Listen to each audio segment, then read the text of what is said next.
শুভ সকাল আমার প্রিয় বন্ধুরা, তোমরা সবাই কেমন আছো? আশা করছি আমার ব্লগটা যে যেখান থেকে দেখছো সবাই ভালো আছো এবং সুস্থ আছো। আমার আরও একটি নতুন ব্লগে সকলকে অনেক অনেক স্বাগত, অনেক অনেক ভালোবাসা। তো চলো আজকের দিনটা শুরু করা যাক।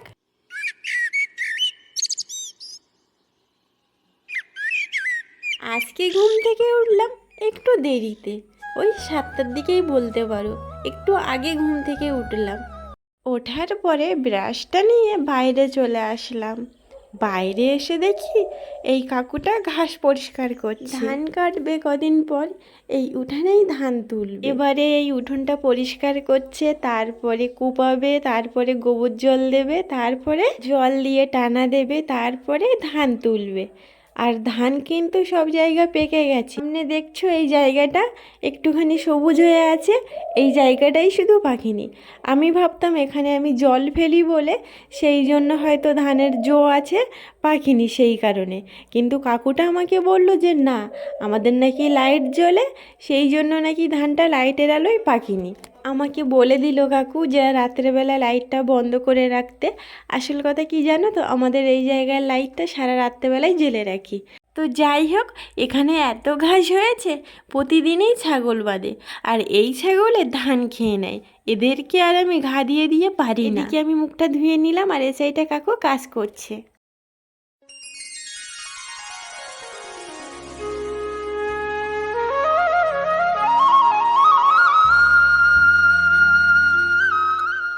এদিকে আমি চা তৈরি করে নিলাম। প্রতিদিন সকালে লেবুর জল আর মধু খাই উষ্ণ গরম জলে, কিন্তু আজকে আর ইচ্ছে করলো না, সেই কারণে চা তৈরি করলাম। ওই যে উঠোনে একটা কাকু কাজ করছে, ওই কাকুকে দিলাম 1 কাপ, আর আমি বসে বসে খাচ্ছি 1 কাপ। আর সকালবেলা জানো তো আজকে জল এসছে, কিন্তু আমার আজকে জল ধরা লাগবে না, ধরেছিলাম কালকে, সেই জল আছে। তো সেই জন্য জল আর ধরতে হবে না। প্রতিদিন সকালে সব কাজ ফেলে আগে জল ধরতে হয়, কারণ জল না হলে তো কোনো কাজ করতেই পারবো না। আর তাছাড়াও একটা টাইমেরও ব্যাপার থাকে, টাইমের মধ্যে জল চলেও যায়। তো যাই হোক, চা খাওয়ার শেষে এদিকে চলে আসলাম ভাত বসাতে। ভাত বসানোর পরে টুকিটাকি যা কাজকর্ম ছিল সেগুলো সব করে নিয়েছি। তারপরে চলে আসলাম সবজি কাটতে। সবজি বলতে তেমন কিছু আজকে রান্না করব না, উচ্ছে ভাজি হবে, আর একটা হবে জাত কুমড়ো আলু দিয়ে চিংড়ি মাছ দিয়ে একটা তরকারি, আর একটা হবে বাঁধাকপি আলু চিংড়ি মাছের তরকারি। আর এ সাইডে জাত কুমড়ো কাটতে চলে এসেছি, কিন্তু এই কুমড়োটা মেয়েদের নাকি কাটতে নেই, তো সেই জন্য চন্দনের কাছ থেকে কেটে নিয়েছিলাম।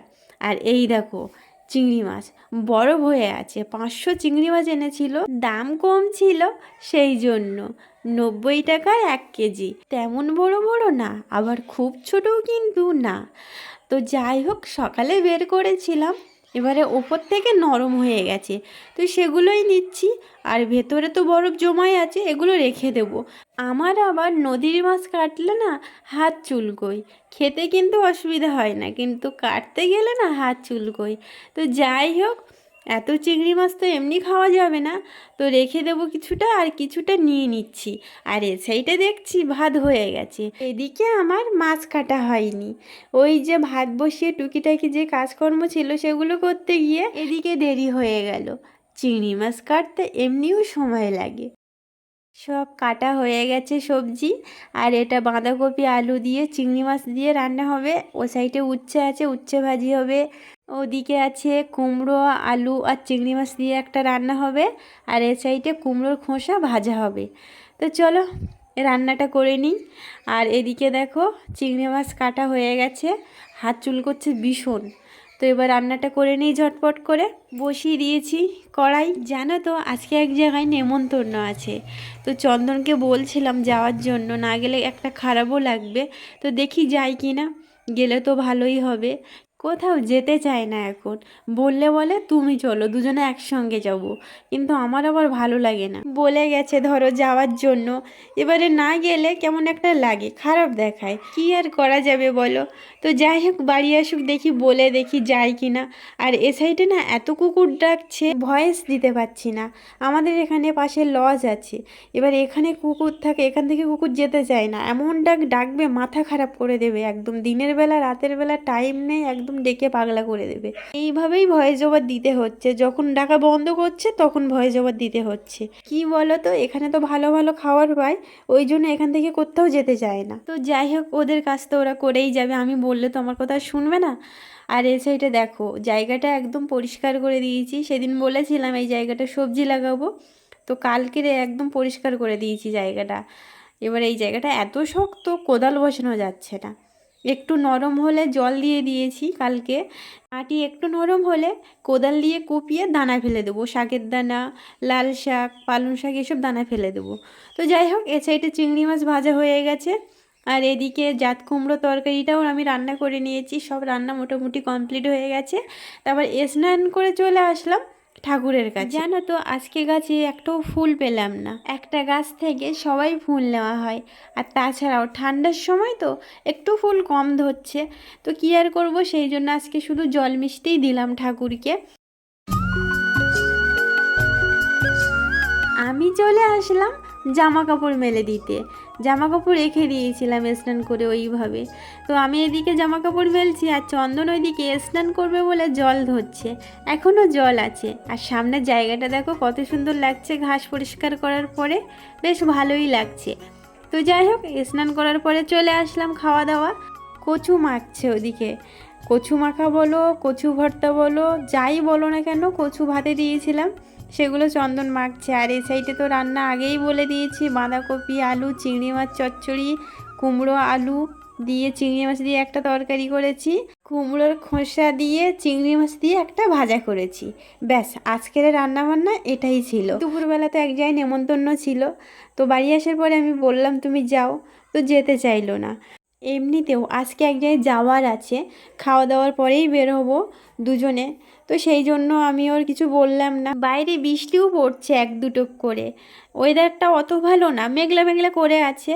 তো দেখি যদি ওয়েদার ভালো হয় তবে যাব, আর যদি ওয়েদারটা এমনই থাকে তাহলে আর যাওয়া হলো না। দুজনে বেরিয়ে পড়লাম, রেডি সেডি হয়ে গেছি। বাইরের ওয়েদার একদম পুরোপুরি ভালো হয়ে গেছে, বৃষ্টি হচ্ছিল কিন্তু এখন পুরোটাই ভালো।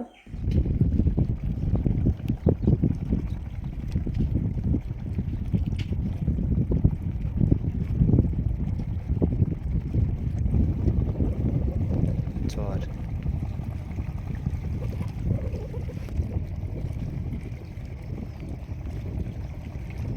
কত সুন্দর লাগছে ওয়েদারটা দেখো, একটু আগে ওয়েদারটা ভীষণ খারাপ ছিল, বৃষ্টি হচ্ছিল, অন্ধকার করেছিল, ঠান্ডা পড়বে বলেই হয়তো এমন হচ্ছিল। তো যাই হোক আমি কিন্তু এখানে কথা বলেছিলাম, এতটাই হাওয়া হচ্ছে আমার কথা শুনতে পেতে না, সেই জন্য ভয়েসটা কাট করে দিতে হলো, দিয়ে ভয়েস ওভার দিতে হচ্ছে। আমরা এখানে আসলাম আর বোটটা ছেড়ে দিল, তো কি আর করা যাবে, দাঁড়িয়ে থাকতে হবে। আর মাঝখানে না চর উঠেছে, এখান থেকে দেখো হালকা হালকা দেখা যাচ্ছে, তো সেই জন্য বোটটা ঘুরে ঘুরে যাচ্ছে, একটু লেট হচ্ছে সেই কারণে। তো দেখি আজকে রে কটা বাজে বাড়িতে ফিরতে, এখন তো যেতে পারলাম, বাড়ির সামনে লাইট দেবে, সেই কারণে চন্দন গেছে লাইটের দোকানে, কিন্তু এ দোকানে লাইট পেলো না, আর একটা দোকানে গেছে, সেখানে লাইটটা পেয়ে গেছে। তারপরে চলে আসলাম মিষ্টির দোকানে। বাজারের ভিতরে ঠান্ডা কিন্তু বোঝা যাচ্ছে না, কিন্তু রাস্তায় ঠান্ডা ভালোই লাগছে গায়ে। বাড়ি যাওয়ার পথে মাছের দোকানে আসলাম, কিন্তু মাছের দোকানে মাছ প্রায় শেষের পথে, তেমন কিছু নেই। তো তেলাপিয়া মাছ নিলাম দুটো, আর নিয়েছি ট্যাংরা মাছের মাথা, ঝাল করে খেতে বেশ লাগে। কিন্তু এদিকে চিকেনের দোকানে এসে দেখলাম লাইন ধরনের বসে আছে চিকেন নেওয়ার জন্য, অনেক ভিড় চিকেনের দোকানে, দেখতে পাচ্ছ লাইন দিয়ে সব বসে আছে। তো যাই হোক চন্দন গেছে চিকেন নিতে, আর আমি এ সাইডে দাঁড়িয়ে আছি, আসলেই বাড়িতে চলে যাব। আমরা যখন আসি এখানে এর থেকে বেশি ছিল, কিন্তু কিছুটা চলে গেছে আর কিছুটা আছে। চন্দন যখন গেছে তখন ওরা ভয়ে কিছুটা চলে গেছে, আর কিছুটা আছে, যাদের ভয় নেই তারাই আছে। 8:20 এখন ঘরে আসলাম। আসলে কথা খেয়াই দেরি হয়ে গেছে, আমরা গেছি আর এতটাই মানে ভাটা হয়ে গেছে আর নদীর চর বেরিয়ে গেছে, মানে খেয়াবোট ঘুরে ঘুরে ঘুরে অনেকটা ঘুরে আসতে হচ্ছে। সেই জন্য এত দেরি হয়েছে। তো আজকের বাজার করেছি, মাছ বাজার করেছি। ওই মাছের মাথা নিয়েছি, টেংরা মাছের মাথা, আর নিয়েছি তেলাপিয়া মাছ। তো মাছ আর কি দেখাবো, ধুয়ে ফ্রিজে রেখে দিয়েছি। আর এ সাইডে এইটা হচ্ছে লাইট, এই যে এই হচ্ছে লাইট।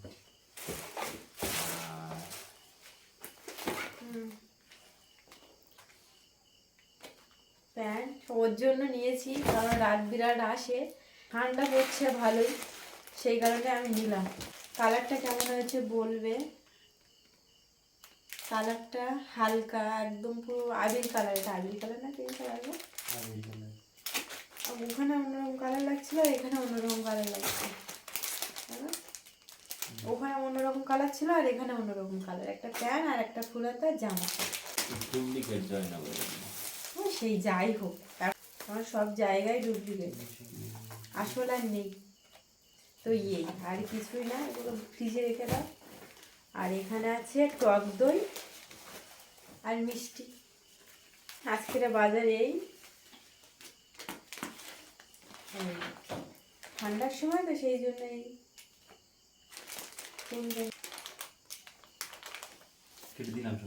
সব কাটানো, কোনো অসুবিধা নেই। তো আজকের ভিডিওটা এখানেই শেষ করছি। সবাই ভালো থাকবে, সুস্থ থাকবে। দেখা হচ্ছে নতুন কোনো একটা ভিডিওর সঙ্গে। ততক্ষণের জন্য সবাইকে টাটা।